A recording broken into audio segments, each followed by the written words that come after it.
and welcome Jean Booth. Jean is going to be joined by Dr. Patricia Morgan, CEO of the Executive Learning Lab, TEL. And I would like to welcome you. I know that we've been working on this coming to life since 2020. Yes. And with the joining of GARE and creating this position. And I know the Department of Housing and Community Development started some of the work on this in the past, and you are helping to carry that torch. So welcome. We look forward to hearing more about this plan. Thank you very much. So good evening, Mayor Ashton and council members. It is very exciting to be here this evening to present to you an overview of the JEDI strategic plan process and approach. I'm joined by Dr. Patricia Morgan. She is online, and she'll introduce herself in just a moment. Okay. So this evening we will be discussing a brief background on the purpose and objectives of the JEDI work. We will go over some requested feedback. We will discuss the project methodology and approach, the project timeline, review of the deliverables.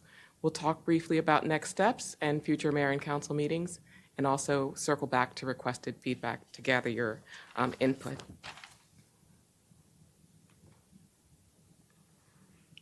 So before we dive into the strategic plan, and as a brief background, we want to acknowledge that the mayor and council recognized that inequities can be embedded in policies and practices, and sometimes government practices. These inequities can create disproportionate barriers for many residents, and oftentimes these fall on communities that are traditionally disengaged from municipal government decision-making practices. So in order to address these realities, the mayor and council affirmed that equity must be approached proactively and intentionally in city decision-making to improve outcomes for all.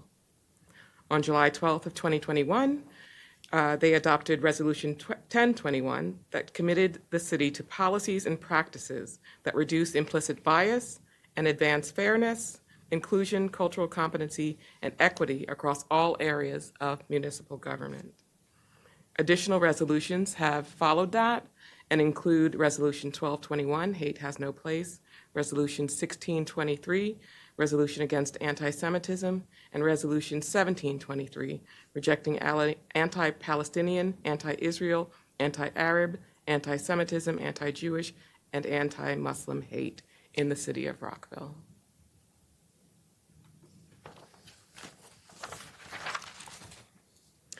The Office of JEDI was established to provide administration, services, and programming that specifically promotes justice, ensures inclusion, and supports belonging for all who live, work, and visit in the city of Rockville. The JEDI Office objectives align with the Mayor and Council's priorities, specifically your investment in public services and infrastructure that ensures community well-being. Programming is expected to serve the residents and employees of the city of Rockville, including members of all identities, specifically people with varying abilities, ethnicities, sexual orientation, and gender expressions, as well as religious affiliations, ages, and much more.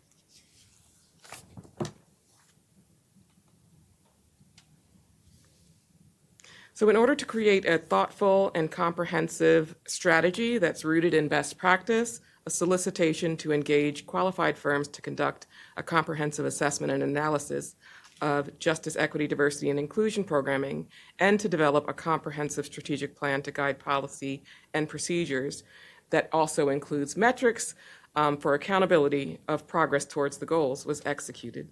A national search was held. We had over 20 applicants.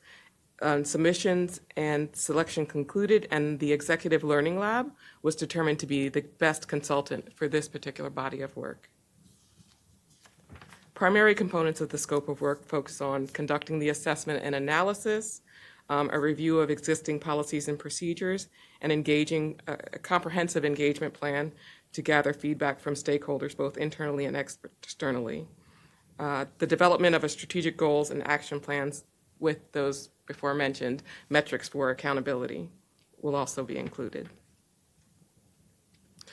The RFP was published in July of 2025. TEL was selected in October, and in January of 2026, a kickoff meeting was held.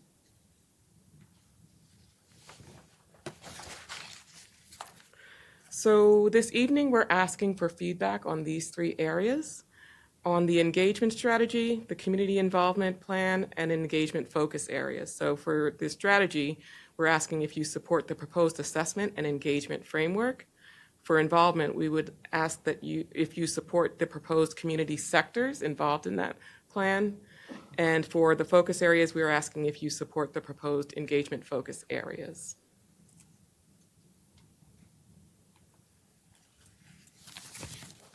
And I'm happy to introduce Dr. Patricia Morgan, who's online, to take it from here. Good evening, Madam Mayor and members of the City Council. I want to thank you for having me this evening, and I want to first start by talking about our methodology, our proposed methodology. So the Executive Learning Lab, also known as TEL, is rooted in comprehensive assessment, collaborative engagement, data-driven decision-making, and structured facilitation, ensuring that the city achieves clear, actionable, and measurable JEDI strategic priorities. The outcome will be a comprehensive understanding of the city's JEDI organizational landscape as well as community environment, setting the foundation for strategic alignment across all leadership levels and the department with targeted strategic goals and metrics to follow. Next slide. All right, so why does this matter? This strategic planning process will provide a comprehensive assessment of where we are right now so that we can chart a clear path forward. We're not just looking internally, even though we are looking, we're gonna talk to staff, we're doing surveys, we're doing focus groups and interviews. We're also doing a 360-degree view that includes our workforce experience and how the community experiences the city services and responsiveness. The goal is to create a living document that guides decision-making, resource allocation, and continuous improvement over the next 5 years. So think of things like learning and development, additional programming, suggestions for how we should give leaders suggestions for budget. This plan will establish performance metrics as well so that we can track our progress along the way and hold ourselves accountable to meaningful change. Next, please. So our key personnel that we will have for this project will be Jean Booth, our JEDI office, our JEDI director, and she will provide strategic oversight, but we will also have meaningful participation from across the organization and the community. We had both Jeff and Barack attend our first kickoff meeting and gave a warm welcome to the Equity Champions group as well. TEL and myself and our team will serve as the lead consultant. We're bringing in experience and expertise in organizational assessment, strategic planning, and JEDI implementation. The JEDI Equity Champion team will serve as our core decision-making body. We will meet regularly from now and from February until June, and we'll engage employees at all levels through surveys, focus groups, and listening sessions to ensure diverse voices are heard. Externally, we're reaching out to community partners who can provide critical perspectives on service access, trust, and responsiveness, including local nonprofits and other equity focus groups, and we'll share the groups that we've identified. Your role is going to be crucial at 3 checkpoints: today to see if you approve our engagement strategy, in March and April to participate in your unique focus group that we have just for you, and in June for the final plan of approval. Next slide, please. We're using the plan, do, check, act model. This is the continuous improvement model to ensure that we structure this work correctly and that we're continuously learning and adapting based on what we hear. We've recently finalized the plan phase, and we held our internal kickoff meeting where it was Jean, myself, Dolores, Barack, and Jeff as well. So we had our first kickoff meeting internally to set the stage for our work. And then we held our kickoff meeting with the Equity Champion team in mid-February, I believe February 17th, and we finalized our role, and they provided input on the staff survey as well as recruitment strategies. So which focus groups we wanted to focus on, and we'll share those with you this evening, as well as JEDI themes. The due phase, with your approval, will begin in March with comprehensive data collection from employees. So we'll be doing surveys as well as focus groups and community partners. During the check phase, we'll analyze the findings and facilitate and co-design sessions with our equity champions to co-create and co-develop the strategic priorities. So we want to make sure that this isn't something that's coming from TEL. The equity champions are committed to this work, and they are committed to helping us flush out a plan that is feasible and that we can implement year one starting in July. So as you can see from this plan, do, check model, we're continuously learning and adapting. So sometimes we'll start off, we're proposing 12 focus groups, which you'll see, but if we need to interview additional community partners, we have room for that as well. Next slide, please. Here is our engagement framework. Our assessment approach is designed to be comprehensive, and I want to stress inclusive. So when we met with our equity champions, we were strategic about thinking about the groups that we always hear from and the groups that we never hear from, and how can we carefully embed their thoughts into this plan. Internally, every city employee will have the opportunity to participate through an online survey, and we're also printing paper copies of that survey as well that will capture both quantitative and qualitative metrics, open-ended feedback about our JEDI efforts.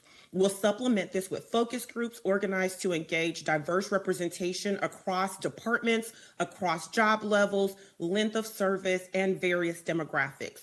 Externally, we're conducting interviews and focus groups with community-based organizations and hosting those listening sessions and focus groups with residents, business owners, and advocacy groups. This all comes together for one combined approach for a comprehensive understanding of our JEDI efforts, our culture, and suggested actions to move forward. Next slide. So here we have our Equity Champions kickoff recommendation for the focus group and listening session groups. So based on the feedback from the Equity Champions team at our first kickoff meeting on February 17th and our assessment of city operations and community partners, we've identified 12 focus groups that will give us a comprehensive perspective of both internal staff and external stakeholders, as well as other key stakeholders. This streamlined approach is going to ensure that we balance thoroughness while being logistically feasible. Let me walk you through our structure. So on the left-hand side, you have the internal stakeholders. We've set up 6 focus groups representing about 60 to 72 city employees. It may be more depending on our recruitment and our engagement. So we are welcoming more if we have more that would like to come. Logistically, if it gets more than 12, we'll shift to a listening session so we can capture more of their thoughts. We've deliberately separated, as you can see, our supervisors from their direct reports. So if you look at groups 1 through 4, they include non-supervisory employees, while groups 5 is exclusive for supervisors and team leads, and group 6 is for senior leadership. This creates psychological safety and honest feedback where employees can speak freely without concerns about supervisors being present. That is our idea from best case and past experience.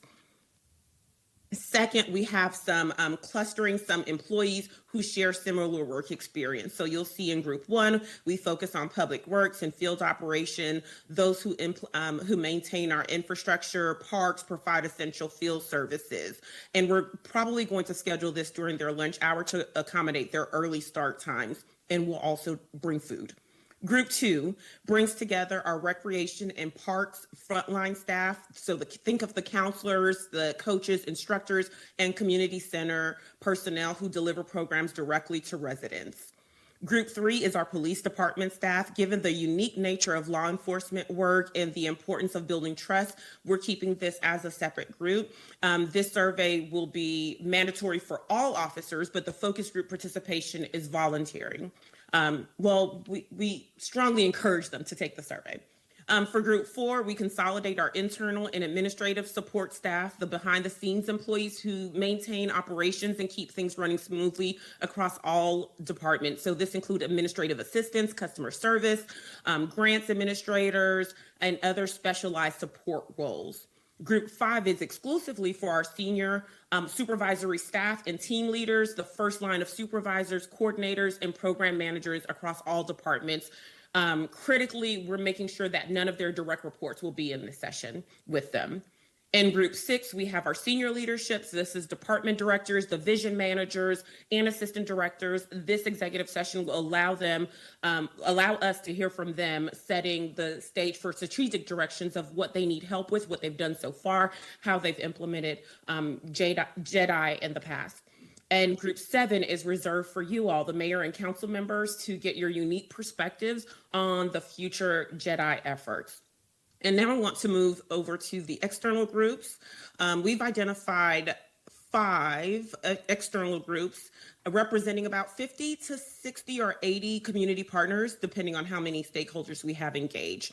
These groups will reflect the comprehensive list of external partners that the champion team identified during our planning session. So we held a long planning session to discuss which groups we traditionally hit and which groups we needed to reach out to more. So in group 8, we have our housing and economic development partners. These are organizations and individuals working directly with affordable housing, any type of economic opportunity and community development project. This includes any housing initiative partnership, economic development corp, Renter United, Community Reach, Main Street, and any of those other organizations that deal with housing issues. Group 9 will be for faith-based and community organizations, and we think during this time that's especially important. This group will help us combine not just the faith-based organizations, but also the human rights and advocacy groups, so we can bring together, for example, Action Committee for Transit, Neighborhood Connect, the Human Rights Commission, and such. These organizations are often the first responders to community needs, and they have great insight into service gaps as well as systemic barriers.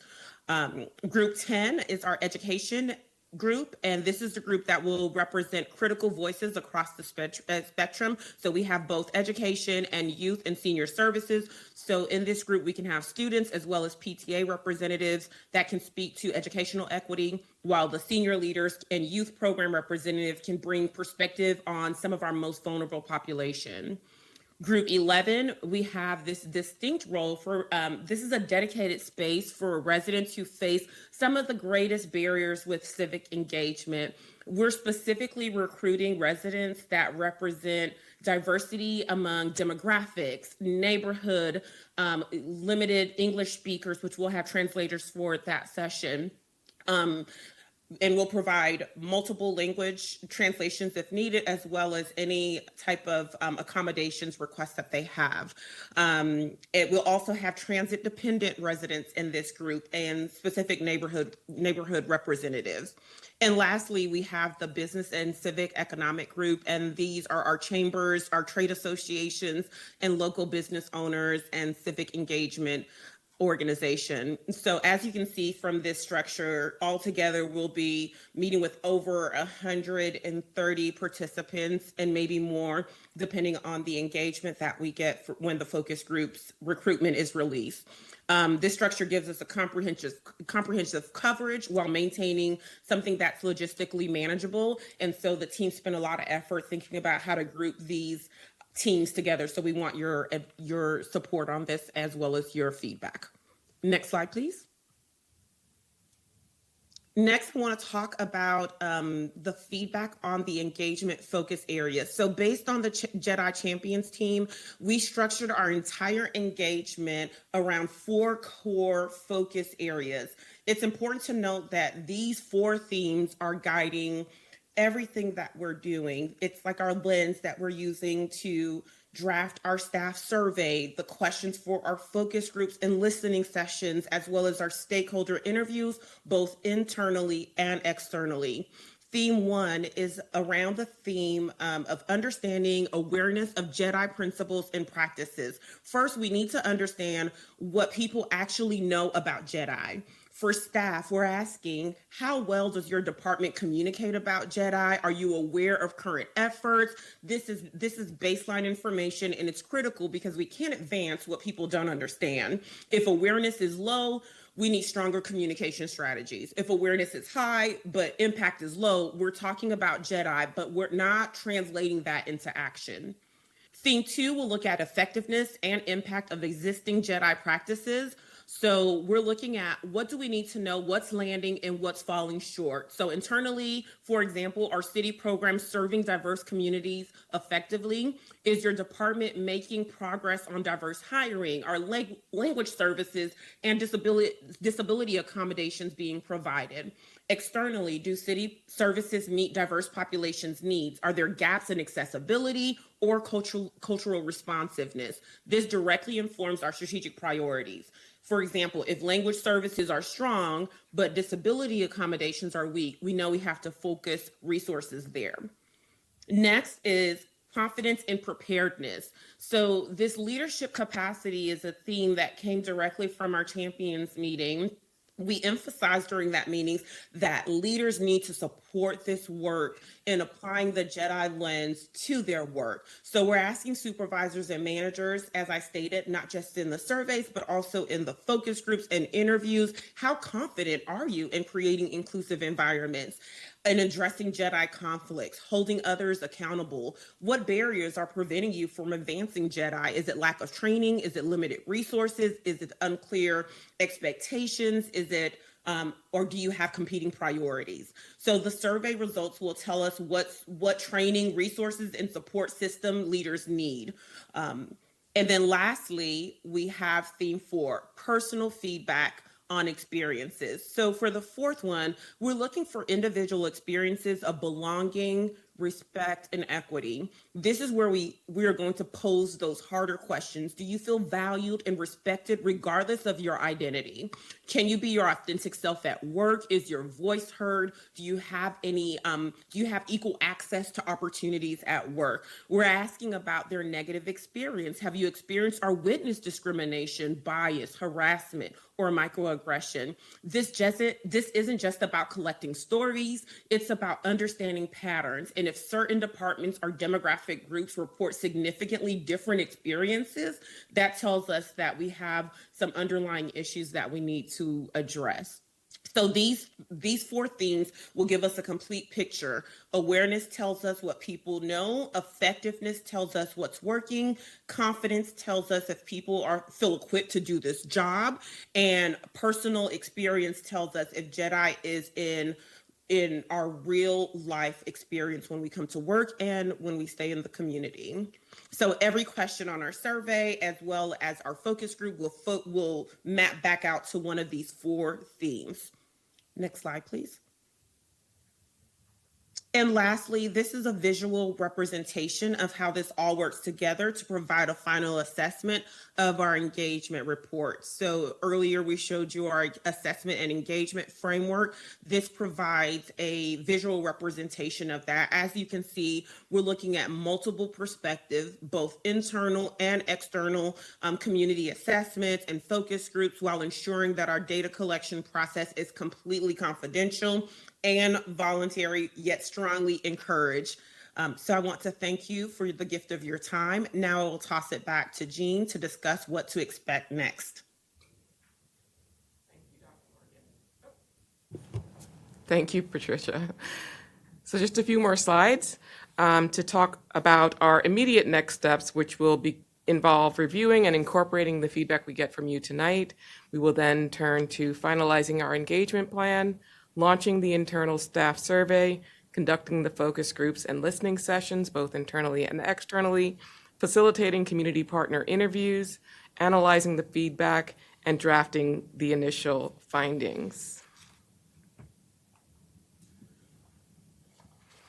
So we will also be circling back to make sure that we're updating you.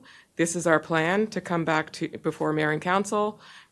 After tonight, on May 11th, we hope to be back to share progress on the project and some preliminary findings. And then mid-June, we hope to be back in front of you to discuss the initial 5-year plan with a 1-year roadmap and present the strategic plan for consideration and adoption. And next, we will go to our requested feedback. There we go. You'll see on this slide the 3 questions that were posed earlier. Additionally, we have, for ease of access, the bulleted components to each of the questions. So the first question, I believe I ask you one at a time. For the engagement strategy, do you support the proposed assessment and engagement framework? Can we ask, can you reread the requested feedback in full? And then I'm wondering if we can ask any overarching questions and then come back to the specific. Is that okay? Yes. Okay, all right. Thank you for the wonderful presentation, by the way. Thank you. So I will read them all. Yes? Okay. Engagement strategy. Number 1, do you support the proposed assessment and engagement framework? Question 2, regarding community involvement, do you support the proposed community sectors? Question 3, engagement and focus areas, do you support the proposed JEDI engagement focus areas?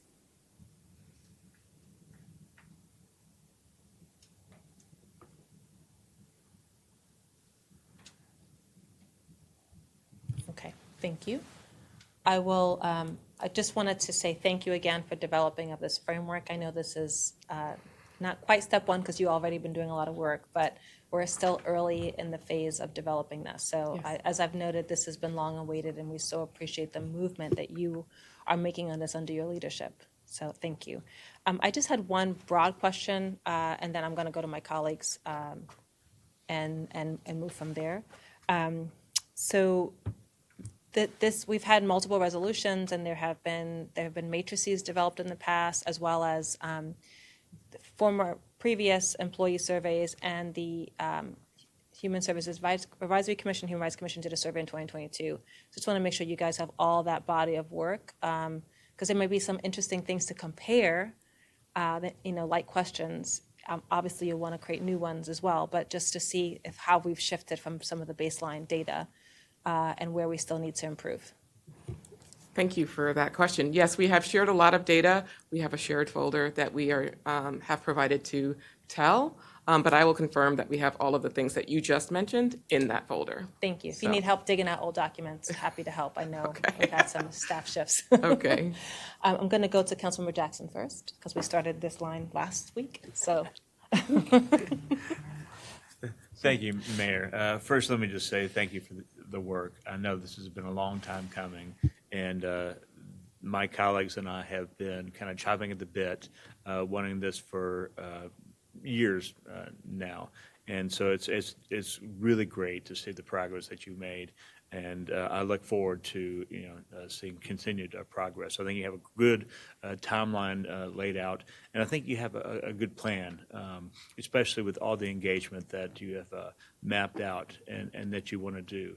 I think it's a good strategy, both internally but also externally. So you requested feedback.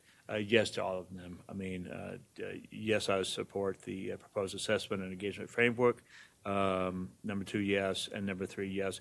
The only thing, and maybe it was just included in there, but I just want to tease it out a little bit. You said the youth and family advocacy organizations. Do you mean like schools, or how do you anticipate engaging with youth?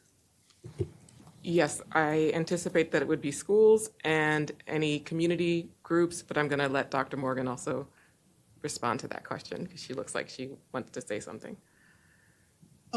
Oh, yes, I was pulling up our focus groups composition. So we've identified for the youth, actually we want to break that into 2 groups, because we think that there may be a safer space if we have the older population in a different group with senior services. For the education and youth group, we're looking at school PTA representatives, senior center program participants and leaders, youth program representatives, any grant recipients that we have that are youth, any type of community center advisory members, as well as any education advocacy organizations that focus on youth development. That's who we've identified. All right, no, thank you. And actually, that was a good setup for my next question, and that was with the aged population. And so, I'm active, as you know, in the villages, and so, engaging with those people is, I think, another crucial demographic that we want to kind of get their involvement, engagement, and answer their issues in the JEDI plan. But no, I think it's an overall, it's a good start, and I'm really happy that you guys are doing it. So thank you, Mayor. Thank you. Councilmember Shaw. First off, thank you, Director Booth and Dr. Morgan, on this. I have a few questions around data. I know that we already have a lot of baseline data, and so can you talk a little bit more about your process with data collection? And I know you mentioned disaggregating the data, which is really needed. But can you talk a little bit more and provide a little bit more details on data? Where we're going to be gathering the data from? Yes. Okay, so the new data. The new data, and also can you talk just overall just about data collection? Okay. Yes, I will start, and I will turn it over to Dr. Morgan. So when we do the focus groups and the survey data, so we'll be collecting it and analyzing it for themes and trying to parse out if there are common identified areas that we need to focus on. We are using this really strategic approach to making sure that we widen our lens, and so that we're asking a fairly robust section of the people that we engage with, both internally and externally.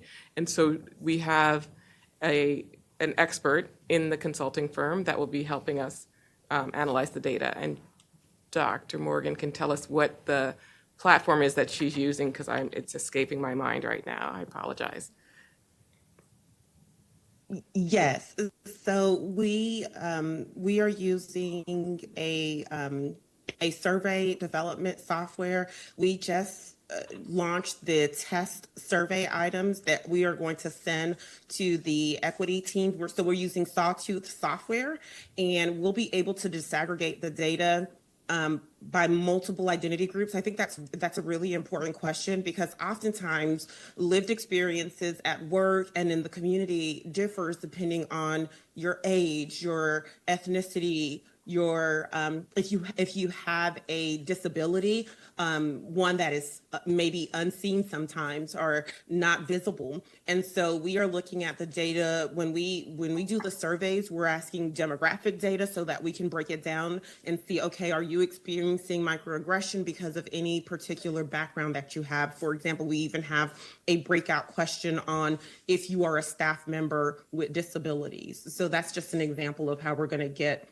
down into it. We have information for them to drop down, not just your division that you work for, but as well as your current role. Are you frontline, mid-level, specialist, supervisor, team lead? So we can probably drill down and tell you, okay, overall, we see that managers and directors are saying that they feel this way about JEDI implementation, but frontline or entry-level staff are saying they feel this way.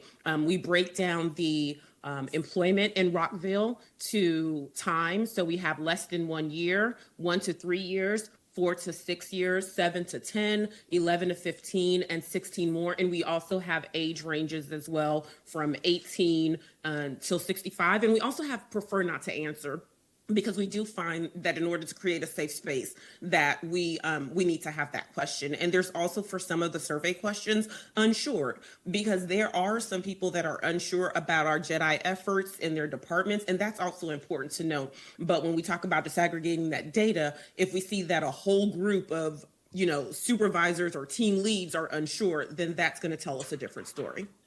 Can you also provide more detail on data based on our residents? There are stark disparities in housing, in income, just across the board. I saw that we had a mayor and council focus group, and I'm assuming that would be more on the policy level. So can you share a little bit of information on the data of our residents and how you plan to approach that? So we are still in the process of finalizing those questions for the public. TEL will be sending out a proposal to the equity champions this week, actually, and they have until Thursday to give us some feedback on that. So that's why I think we're hesitant to give you the exact details, because we're still hashing that out. We're hoping to have everything ready to launch by March 16th. But we are being very mindful about the questions we ask, the safety that we provide, so that people can feel comfortable giving us real, candid responses to the questions. I know I'm a new part of the city government, but I'm not new to Montgomery County. I'm a longtime resident of the county, so I do have some relationships. But we are being very mindful of how we approach people and making sure that we are letting them know that their feedback is given to us not anonymously, but privately, and that we will protect them with whatever information they give to us. So it's hard for us to give you the exact answers. I apologize.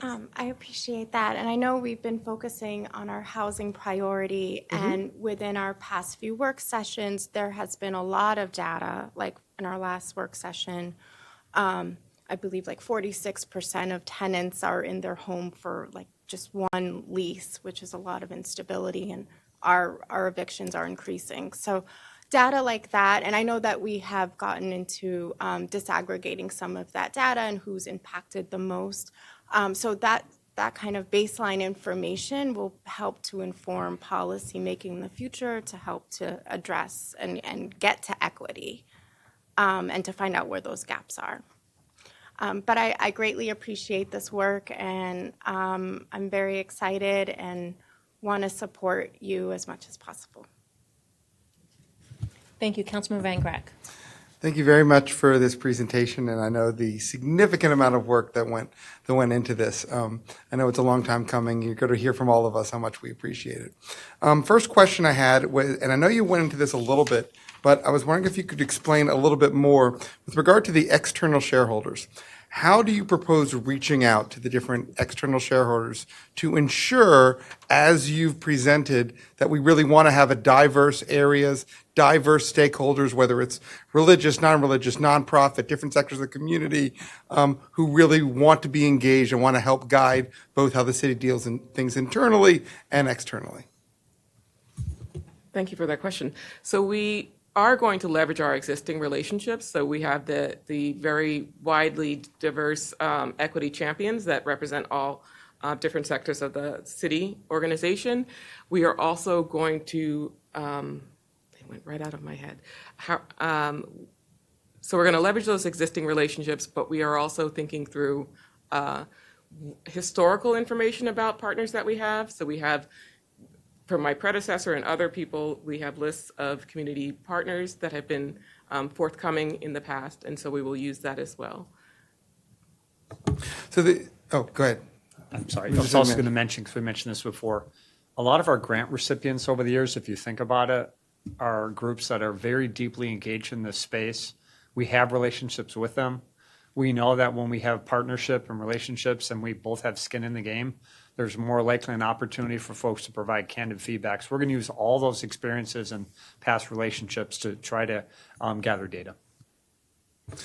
So another question I had, and I didn't really touch on this, but I didn't know if it's something we can maybe either talk about in the future, if you wanted to share a few words, because I know there are certain, one of the reasons I think everyone here on the dais really appreciates this is there's been some lack of getting this out and some in the past fumbles with regard to communication to different areas or groups, sometimes even promises to certain groups or sects that have literally been years, and we've kind of either forgotten about them. How can we engage with those either groups or those different sects of society that really have been looking to us and there hasn't been a communication, and then we're looking to bring them back into this communication, whereas there might be some hesitance based on the fact that they've been waiting years to hear from us?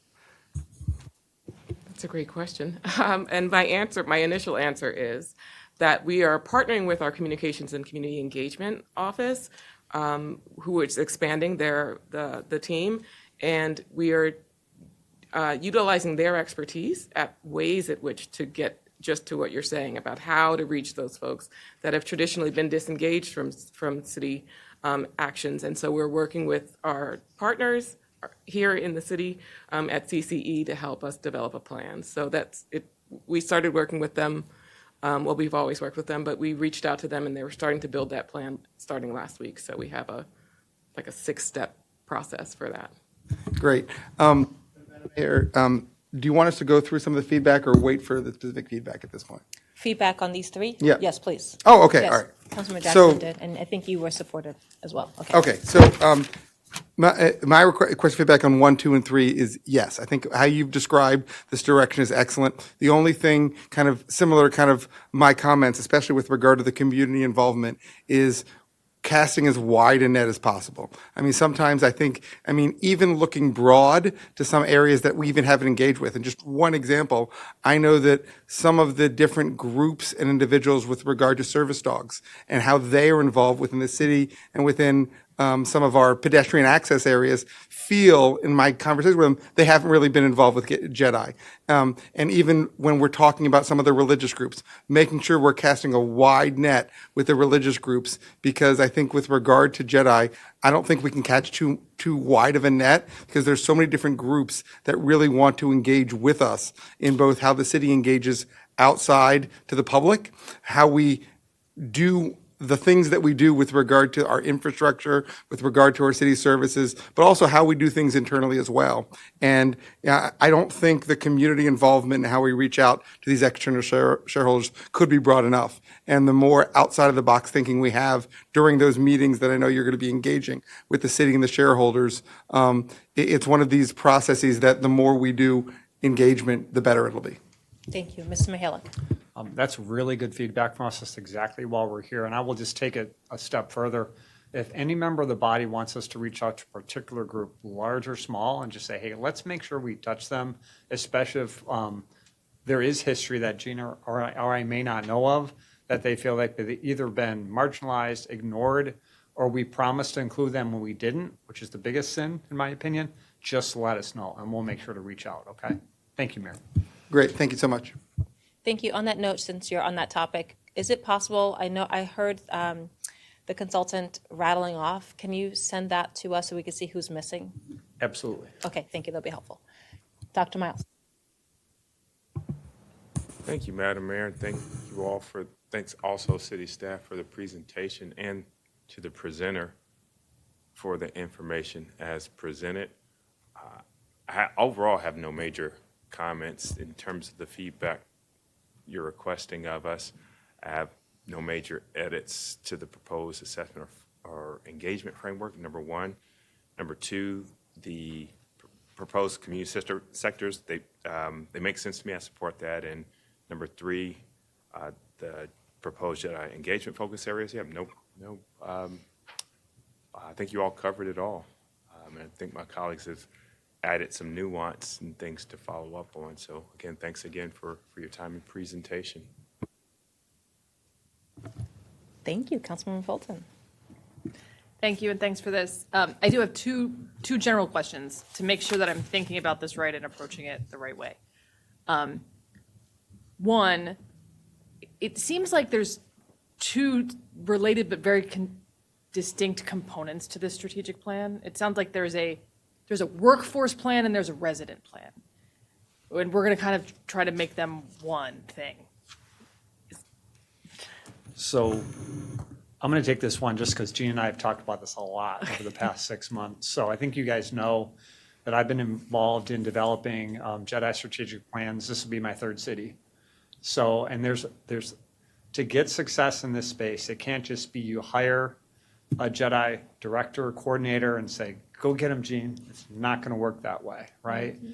I say there has to be the little c, the big C, and then partners for this to be effective. So the little c is the 600-member organization that we have, all of our city employees, and we have to absolutely lead by example to show other large employers, small employers in the city how to go ahead and address this work, identify shortcomings within the organization, and have all of our policies and procedures make sure we have that feedback, right? That's the small c. The larger C is making sure that in our larger community for our residents, for all visitors and everybody, that no matter what people's standing is in life, that nobody feels marginalized and everybody feels welcome. That's more the policy work, that's council's work more than anything else. And then the last piece of it is when we identify where people are being left behind, and people will share this through this process, there are going to be things that the small C city, the large C, through policy, we can't address. It could be healthcare, it could be schools, it could be things of that nature we don't actually directly touch. That's got to be part of this plan as well. So there's a role to play, there's swim lanes for all of us, but we got to make sure we capture all of that. That makes sense. Thank you. I appreciate that. My second question, as I look at this, yes, I agree that broad engagement, broad getting feedback is important, and you have a great plan for that. But I'm wondering, is there also an aspect of the strategic plan that is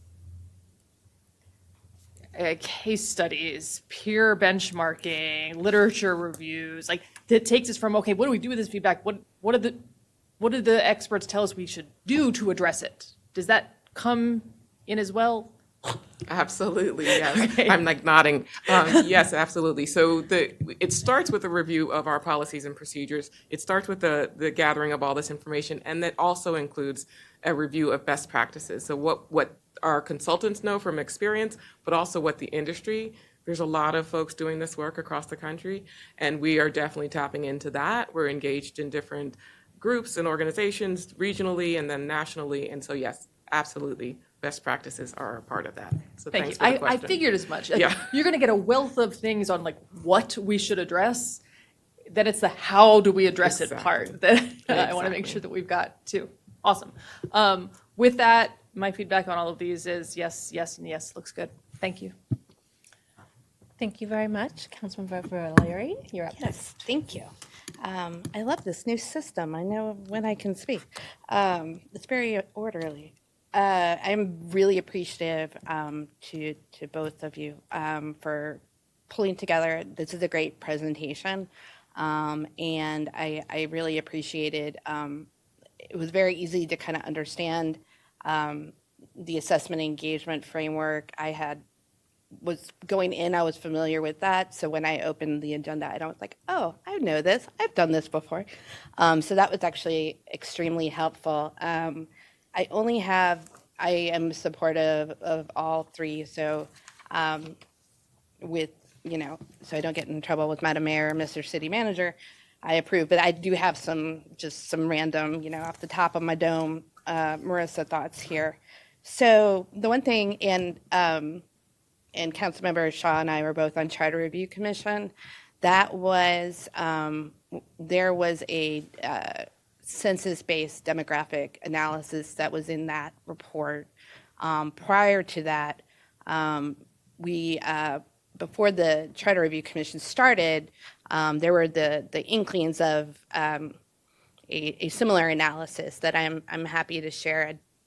I pulled it together because I'm a data nerd for the community association that I was president of, and it kind of told a very stark tale between two cities, not in a Charles Dickens sense, but it was actually really interesting to pull together. So I did want to throw that out there, and I think I'm looking at Councilmember Shaw. That was using the last census data, the most recent census data, along with the American Community Survey. So. That might be helpful. I'll throw that out there. For going back, Group 12, I noticed, let me pull it if I had it in front of me. Group 12 was business and civic organizations, I believe. Under civic organizations, 'cause I heard businesses and I heard the chamber, are you thinking about including neighborhood community organizations in that second space? So businesses and neighborhood associations or HOAs, because I was trying to kind of figure out where those folks would be slotted into in terms of how you're going to connect with them. Yes, and so they would either slide into Group 12, I'm sorry, my numbers are different, or the faith-based and community service organizations, which I believe on your deck is Group 9. So Yeah. one of those two spaces, yes. Yeah, that's what I was kind of, when I was looking at the presentation, that was the only thing I was like, because some organizations will fit very neatly in one or the other, but nonprofit life, we all wear 500 different hats. And so, depending on the day, I did want to also put a plug in for, we have a youth commission, and those are some phenomenal young folks, and they have their own networks as well. So I think that, even working with the Youth Commission to build out the spaces for young people to share their perspectives and their input, I would definitely, I'm not going to speak on their behalf, but I am the council liaison to that group, and I just know they're a phenomenal group of folks. So very good people. Same with the Education Commission as well, in terms of just knowing how to connect with folks. 'Cause I was sitting here going, okay, we got a Youth Commission, Education Commission. We have our commission on older residents. We have neighborhood school reps too. And I know, Ms. Booth, because you and I have talked about linkages to learning, but the neighborhood school reps for both Meadow Hall and Twin Brook are other, I think, really good resources in terms of really getting the input from some of our most marginalized communities. Because I'm sitting here going, and I appreciate what you said about, it's not, we're going to be very cautious with your feedback. It's not completely anonymous, but, we want to reserve your right for privacy as a resident. But we also have the other layer right now where there are many communities that engagement with anybody on any level of government is a non-starter. So I kind of wanted to get a sense from you or the doctor as well. What is your plan to kind of, because you don't want to lose those voices in this moment, because probably more so than ever, we really do need to hear from communities who are truly living in fear right now. And I would be, you don't have to answer it today, but if you have a thought today, I would be really interested in how your approach will look around that. So I really appreciate that question, and I know that we are going to be sensitive of the reality of that fear, right? So we have to start with acknowledging the fact that those fears are based on experience, and so we will be very mindful of that. Again, it is finding those formal and informal leaders in those communities so that we can then try to tap into them in a way that they recognize that we are honoring them, we're valuing them, we're trying to be responsive to their fears, and also wanting to elevate their voices so that they know that we're committed to it. That's why we're trying to connect with them.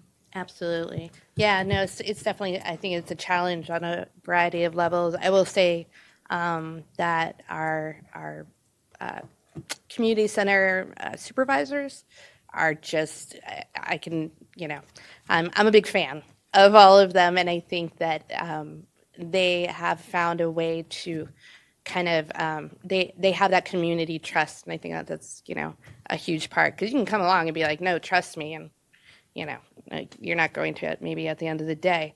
So that was that one. Oh, I did want to note, and I appreciate all the providing us the agenda item materials, but I know that 10-21 resolution was very specific in terms of looking at racial justice and equity. And what I noticed in looking through the other resolutions on that one slide, that, maybe, I'm just going to throw this idea out there, maybe we are looking at more of a comprehensive or at the end of this process, coming out of it with a resolution that captures all of the pieces leading up to today. Because, thinking about it, 1021 was a while ago. Doesn't feel like it was, but it was. And maybe we're looking at something more expansive, because 10-21 is phenomenal, but, for instance, does not speak specifically to the issues within the disability community, on issues like accessibility and equity there. Does not speak to the issues, again, talking about some very real fear as well in the LGBTQI plus community. I saw it noted in the presentation, but I know that we look at 10-21 as our framework a lot of times, and so I just want to make sure we're capturing the totality of, what does it mean to feel welcome and included in Rockville? And I think maybe it's, I don't know, maybe it's a summary, maybe it's just cross-referencing, but it's something that I thought about on this piece. I am extremely excited about this. The other good piece about working with the neighborhood associations in particular is that I think there's a two-way benefit as well to, you'll hear from the neighborhoods and the people who are most, engaged, but they really want to know how to be more inclusive themselves. So it's like, there might be a mutual benefit there on some shared challenges and trying to get to voices that we don't always hear. So I think that is it from me, and I just thank you both. This is really great. Looking forward to this. Thank you to my colleagues for your very thoughtful feedback. I also want to thank Dr. Morgan and Jean Booth for this work. I do have a couple of questions, no surprise, but I wanted to ask about the lenses of some of these aspects as well. I really appreciate the framework. I support 1, 2, and 3.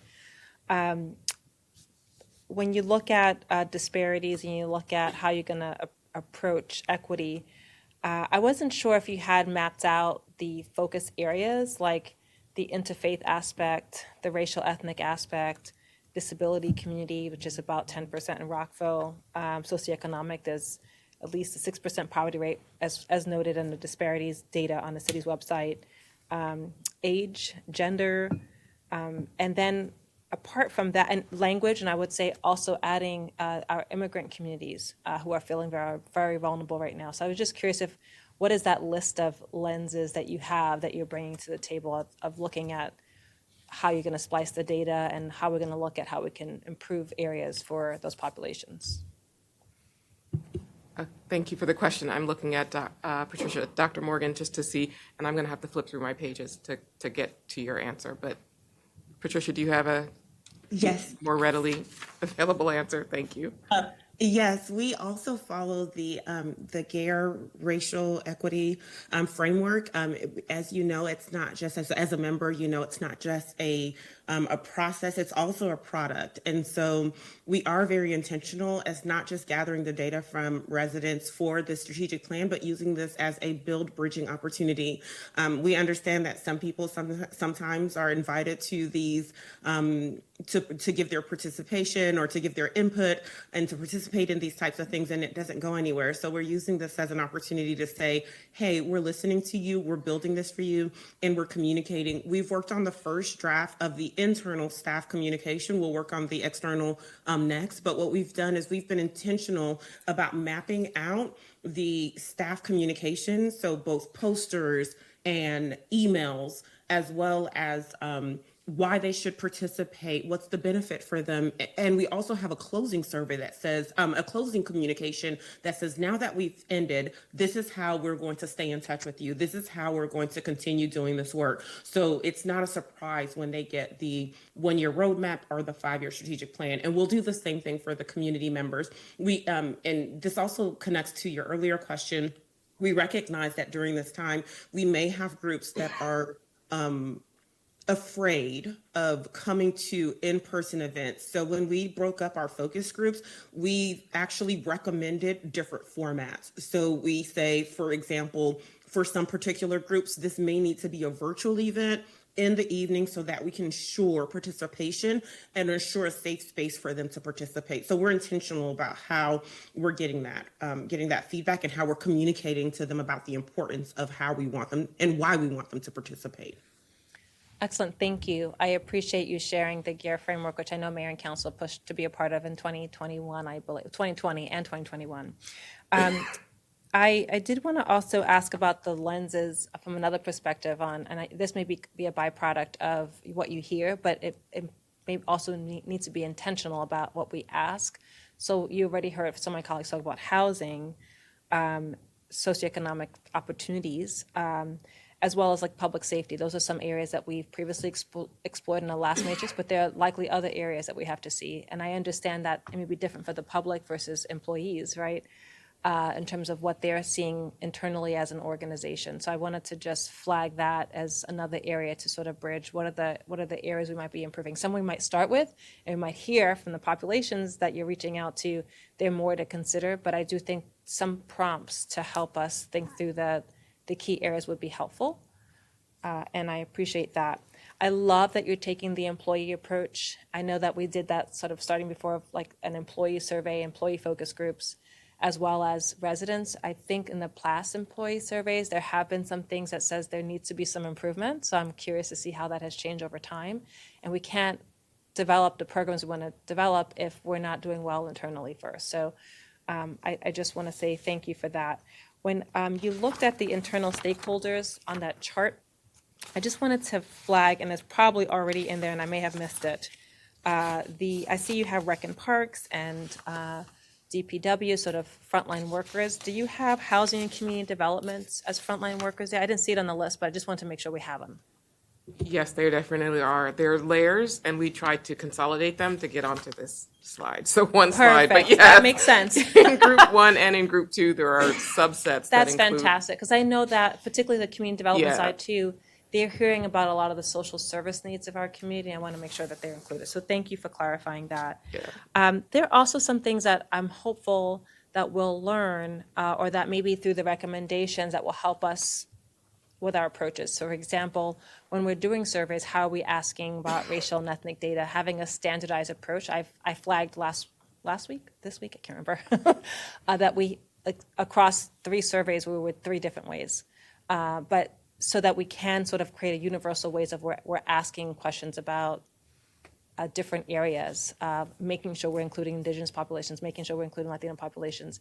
I think that is just one area, but there may be other areas that through this process we'll be able to improve our protocols and approaches so that it's somewhat consistent across departments. Is that part of the strategy? Excellent, okay. Will this be on Engage Rockville as well?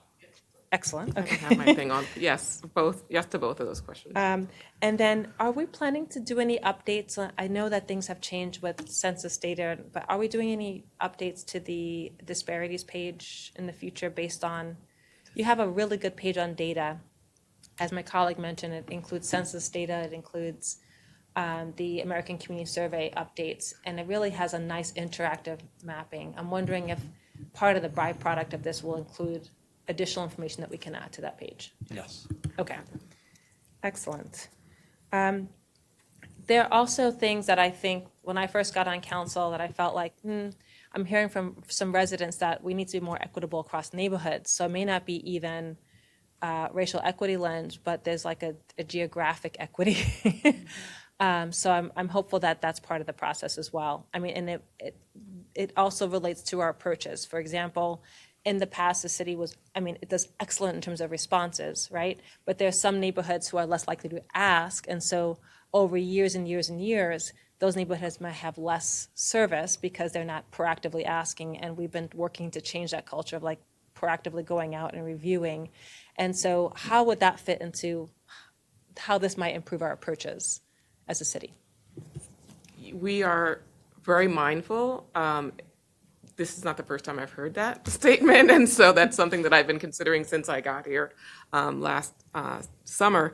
And so we are being mindful with the work that we do with the consultants to make sure that we have a wide map and that we are going out and finding those pockets that are traditionally disengaged and trying to engage them. So yes, geographical, mapping out, looking at census tracts, looking at all of the things.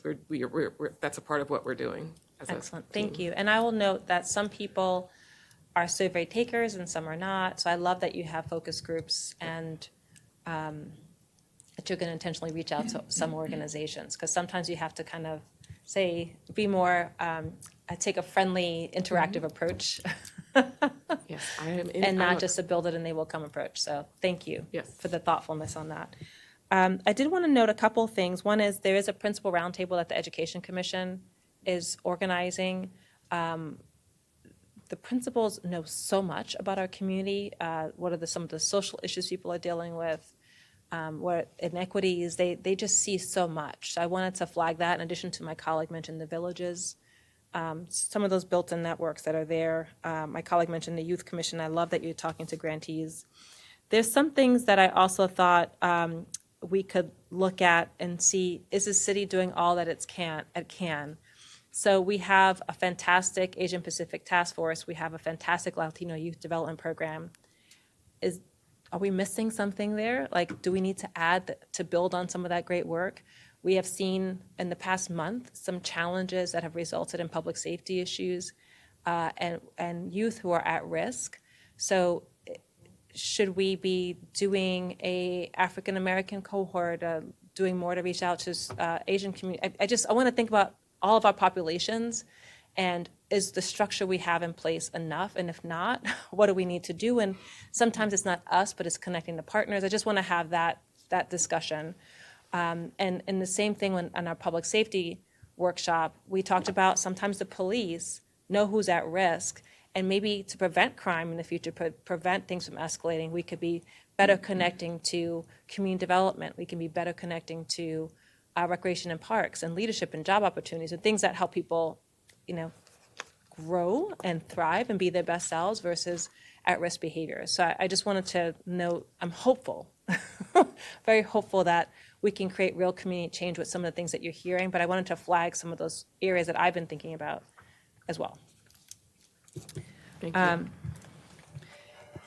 We've also seen some issues with boards and commissions task force and varying understanding of disparities and inequities. And so I know my colleague, Dr. Miles, and I have been talking about, and I know the rest of my colleagues are fully on board as well, is just how do we train boards and commission members in terms of diversity and equity. Dr. Miles, did you have anything you want to say? Okay. So that was something that has come up in the past, and I know that it has created tension sometimes, and so helping to support those important bodies.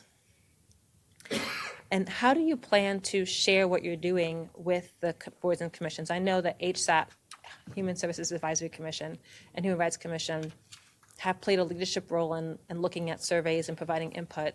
How are you involving them and others? Thank you for that question. They are in one of the groups, the external groups. So we will be reaching out to them to elicit feedback from them.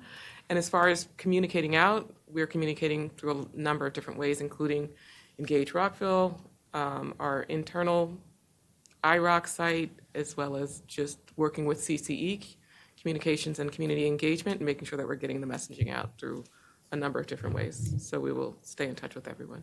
Okay, thank you. According to our disparities data, 50% of Rockville residents speak languages other than English. So how are we treating this from a language access perspective? Well, we have four languages that we typically translate information into. And so when we go out and we make our plan, our plan for community engagement, we will make sure to be responsive to the linguistic needs of who we're engaging with. So we will use translation services to make sure that all of our communication is done as appropriately and to reach the communities we're trying to reach. Okay.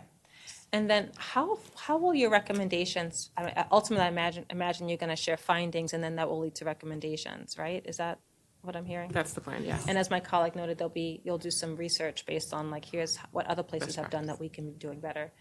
And I would just say be open to all things. Like, for example, some of us have talked about accessibility in this chamber, where some chambers have rising and lowering community forum opportunities so people with wheelchairs that don't have to hold a microphone while they're trying to testify. I want to be flexible and open our minds to all kinds of things. I know that some jurisdictions post their meetings on YouTube because it can auto-translate. We don't necessarily have that. Some are also, MCPS does a really good job about language access for communications with staff, principals, and in their meetings. They have these devices that will help auto-translate. So I'm looking forward to a robust, how do we really move the needle in areas to make our city better.